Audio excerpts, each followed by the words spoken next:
Presiden Amerika Serikat Donald Trump telah memberikan pidato terbarunya terkait dengan serangan ketiga situs nuklir Iran termasuk Fordow yang dilakukan pada Sabtu 21 Juni. Dalam pidato terbarunya, pada Minggu 22 Juni Presiden Trump mengancam Iran agar tak melakukan serangan balasan pada AS. Trump menyatakan, Iran akan mendapatkan serangan yang lebih besar, bahkan ia menyebutnya tragedi yang belum pernah terjadi sebelumnya jika nekat melakukan balasan. Dikatakan olehnya bahwa tujuan penghancuran situs nuklir Iran adalah untuk menghentikan ancaman nuklir yang ditimbulkan. Terkait dengan serangan ke situs nuklir Iran, Trump menyebutnya sebagai keberhasilan militer yang spektakuler. Trump lantas mengatakan bahwa selama 4 dekade terakhir, Iran telah memunculkan teror di wilayah Timur Tengah yang mengakibatkan ratusan ribu orang tewas. Untuk itu, Trump tak mau membiarkannya terus terjadi. Dalam kesempatan yang sama, Trump juga menyampaikan terima kasih pada Perdana Menteri Israel Benyamin Netanyahu yang disebutnya sudah bekerja dengan baik. Trump juga secara khusus berterima kasih pada para pilot yang terlibat dalam pengeboman situs nuklir Isfahan, Fordow, dan Natanz. Sebagaimana diketahui, AS mengerahkan pesawat pengebom B-2 yang membawa bom penghancur bunker dalam misi ini. Terkait dengan pengeboman 3 situs nuklir oleh AS, televisi pemerintah Iran melaporkan bahwa kini tiap warga negara AS dan personel militer di wilayah tersebut adalah target yang sah. Thank you very much. A short time ago, the U.S. military carried out massive precision strikes on the 3 key nuclear facilities in the Iranian regime, Fordow, Natanz, and Esfahan. Everybody heard those names for years as they built this horribly destructive enterprise. Our objective was the destruction of Iran's nuclear enrichment capacity and a stop to the nuclear threat posed by the world's #1 state sponsor of terror. Tonight I can report to the world that the strikes were a spectacular military success. Iran's key nuclear enrichment facilities have been completely and totally obliterated. Iran, the bully of the Middle East, must now make peace. If they do not, future attacks will be far greater and a lot easier. For 40 years, Iran has been saying death to America, death to Israel. They have been killing our people, blowing off their arms, blowing off their legs with roadside bombs. That was their specialty. We lost over 1,000 people, and hundreds of thousands throughout the Middle East and around the world have died as a direct result of their hate. In particular, so many were killed by their general, Qasem Soleimani. I decided a long time ago that I would not let this happen. It will not continue. I want to thank and congratulate Prime Minister Bibi Netanyahu. We worked as a team like perhaps no team has ever worked before.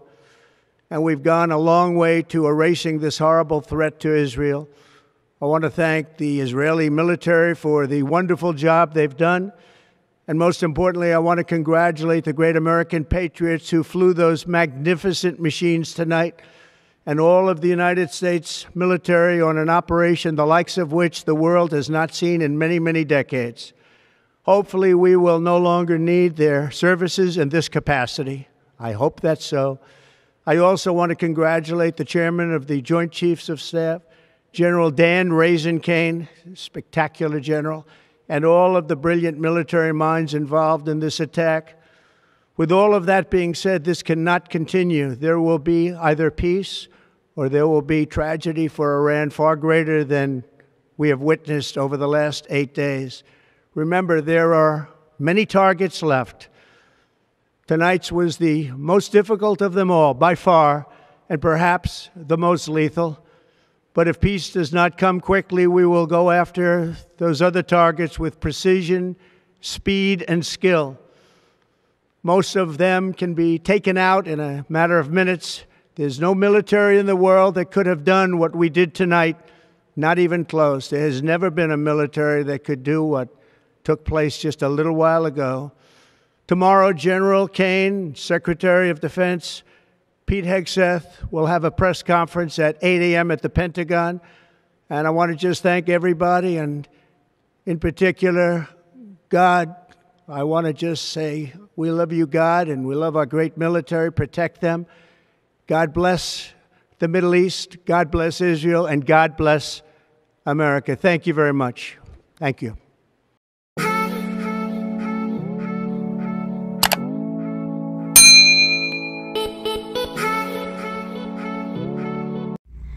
Teman-teman, pernah nggak bertanya teman-teman, mengapa sih kok Iran nggak boleh sih punya senjata nuklir? Ya, mengapa nggak boleh? Alasannya apa gitu? Ya, sampai Israel pun menghancurkan fasilitas nuklir Iran. Lalu tidak cukup Israel, Amerika pun terjun juga, ya, meluluhlantakkan fasilitas nuklir Iran. Apa sih alasannya gitu, teman-teman? Nah, ternyata alasannya ada beberapa, teman-teman. Mengapa Iran tidak boleh mengembangkan senjata nuklir? Ya, pertama, Iran ini terikat dengan satu perjanjian yang namanya NRT, teman-teman ya. Ini non-proliferation nuklir. Artinya kalau Iran mengembangkan senjata nuklir, maka negara-negara Timur Tengah di sekitarnya akan merasa perlu juga gitu untuk memiliki senjata nuklir. Jadi efeknya gitu, teman-teman ya. Nah, Iran itu sudah menandatangani ya kesepakatan ini, perjanjian ini, bahwa Iran ini hanya akan mengembangkan teknologi nuklir, bukan senjata nuklir ya. Teknologi nuklir untuk tujuan damai. Begitu, teman-teman. Itu yang pertama. Tapi kan ternyata Iran mengembangkan senjata nuklir, begitu kan? Walaupun mereka tidak mengaku, Iran nggak ngaku gitu. Tapi apakah Israel bisa dibohongi gitu? Nggak bisa, teman-teman ya. Karena radarnya Israel itu ada di mana-mana gitu kan, nggak bisa dibohongi Israel, teman-teman. Ya. Kemudian yang kedua, jika Iran mengembangkan senjata nuklirnya, itu akan mengancam stabilitas regional maupun global. Mengapa demikian? Karena semua tahu bahwa Iran ini memproduksi yang namanya teroris, teman-teman ya. Contohnya Hamas di Gaza, ya. Kemudian Hizbullah di Lebanon, ya. Kemudian Houthi di Suriah, ya. Itu semua produk Iran, teman-teman ya. Makanya ada yang mengatakan Hamas itu adalah Iran, ya. Hizbullah itu adalah Iran, Houthi itu adalah Iran gitu. Itu Iran semua gitu, teman-teman ya. Jadi bagaimana mungkin pencetak teroris dan teroris itu sendiri diberikan hak ya, keleluasaan untuk membuat senjata nuklir? Kita tahu, teman-teman, bahwa senjata nuklir ini nggak main-main, teman-teman ya. Jadi dia punya daya rusak itu luar biasa ya, sangat-sangat berbahaya. Jangankan kena senjatanya, radiasinya saja itu bisa membunuh manusia, teman-teman ya. Mungkin masih ingat Hiroshima, Nagasaki, itu berapa banyak ya anak-anak cacat yang lahir sebagai dampak dari nuklir yang diledakkan di Nagasaki dan Hiroshima, teman-teman. Ini sangat-sangat berbahaya. Kalau senjata nuklir ini jatuh ke tangan teroris ini, teman-teman, itu mengancam kehidupan manusia secara global. Karena teroris ini tidak lihat siapa yang mau dia musnahkan gitu, ya. Dia nggak bisa pilih-pilih orang. Senjata nuklir ini siapapun bisa kena, teman-teman. Nah, gitu ya. Kemudian Iran ya, itu juga sudah diberikan sanksi internasional melewati diplomasi ya, melewati diplomasi.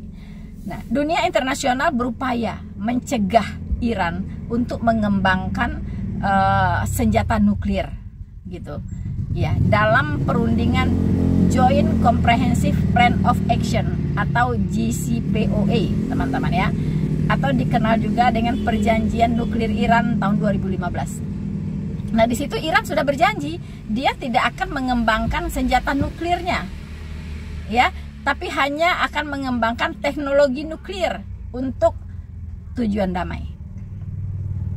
Begitu teman-teman ya. Kemudian resolusi PBB itu juga sudah diberikan untuk Iran untuk memastikan bahwa Iran ini tidak akan mengembangkan senjata nuklirnya. Jadi ada kesepakatan seperti ini yang dilanggar oleh Iran. Makanya kalau kita lihat, mana ada negara yang membela Iran saat ini? Gak ada teman-teman, kecuali cuman sanggup bernarasi bla bla bla bla bla. Tapi ada nggak yang berani mengirim pesawat untuk Iran, mengirimkan senjata untuk Iran untuk memerangi Israel? Nggak ada teman-teman, karena negara-negara ini juga tahu bahwa Iran ini memang melanggar perjanjian gitu ya, dan negara-negara ini juga sudah tahu Iran itu siapa gitu. Dia itu adalah teroris teman-teman ya, bahkan mencetak teroris, melahirkan proksi-proksinya sebagai teroris ya. Hamas, Hizbullah, Houthi, itu semua proksi-proksi Iran yang tidak lain tidak bukan adalah teroris ya. Makanya kita sayangkan negara Konoha katanya sangat membela yang namanya Hamas. Hamas itu teroris ya. Hamas itu tidak peduli dengan rakyat Palestina. Ini ya, warga Konoha harus tahu ini. Si Hamas ini nggak peduli apa yang terjadi dengan warga Palestina. Karena tujuan mereka, misi mereka hanya satu, ingin menghapus Israel dari muka bumi. Itu. Dan mereka tidak penting bagaimana caranya. Harus mengorbankan banyak jiwa. Nggak peduli mereka. Bagi mereka, Israel harus lenyap dari muka bumi. Itu tujuannya, teman-teman. Ya. Nah, Palestina, ya penduduk Palestina, Gaza khususnya, itu hanya jadi tameng. Jadi apa? Jadi alat, sarana yang dipakai oleh Hamas untuk mencapai tujuannya. Ya, buktinya bantuan-bantuan yang banyak berdatangan ya dari Indonesia, apalagi teman-teman, nggak nyampe ke tangan penduduk Gaza karena sudah diambil duluan oleh Hamas ya. Kemudian mereka jual katanya kepada masyarakat Gaza ya. Dan juga sumbangan-sumbangan yang dikirim ke sana, kemana perginya gitu ya kan? Kemana? Siapa yang bertanggung jawab? Allahu alam teman-teman ya.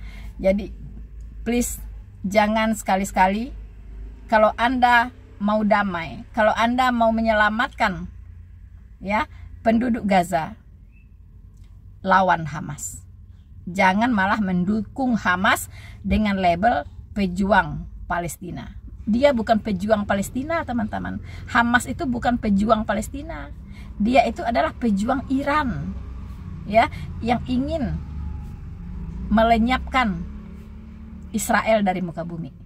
Tapi nggak akan pernah bisa, karena Allah belum selesai dengan Israel. Allah masih terikat janji dengan Israel, yaitu janji keselamatan. Pada satu titik nanti, bangsa Israel akan datang kepada Sang Mesias yang pernah dia salibkan. Dan ini sudah tertulis di Alkitab teman-teman. Jadi tidak ada kata kalah bagi Israel, karena ada Tuhan di depan yang berjalan memerangi musuh-musuh Israel. Nubuatan kitab suci harus digenapi. Jadi kalau ada yang melawan Israel, hanya mengantar nyawa teman-teman, mengantar nyawa saja ya. Bahkan nanti suatu waktu ketika bangsa Israel dikeroyok oleh semua bangsa yang akan dipimpin oleh negara dari utara, kalau prediksi saya itu adalah ya Uni Soviet ya, Rusia teman-teman, Rusia. Nah, kita tahu ini adalah temannya Iran, ya. Jadi nanti burung akan berkumpul sesama jenisnya, akan terbelah. Kita akan lihat siapa yang berada di pihak Israel, siapa yang berada di pihak lawannya Israel, ya. Nah, nanti akan terbelah dua, teman-teman. So, bersama saya Rina Solihin, Tuhan Yesus memberkati kita semuanya. Maranatha. Hello, China. Hello, Russia. Listen up and listen good. You're warning the United States about helping Israel. Big mistake. Huge. We don't take orders from dictatorships. We lead. And when America stands with Israel, we stand with strength, justice, and peace. Let me tell you something. The world is watching, and we will not back down. Not now, not ever. We don't get threatened. We make history. And you are about to witness that soon, if Iran doesn't stop or surrender for its own peace. You think America is scared? No. We're the land of the free, the home of the brave, and we help our allies because it's the right thing to do. So I say this, don't test us, don't try us, respect strength, or face the consequences. And Israel, stay strong. America's got your back. We always do. Because when America leads, the world is safer and peace has a chance. Let's keep it great. Let's keep it strong. God bless America. God bless Israel.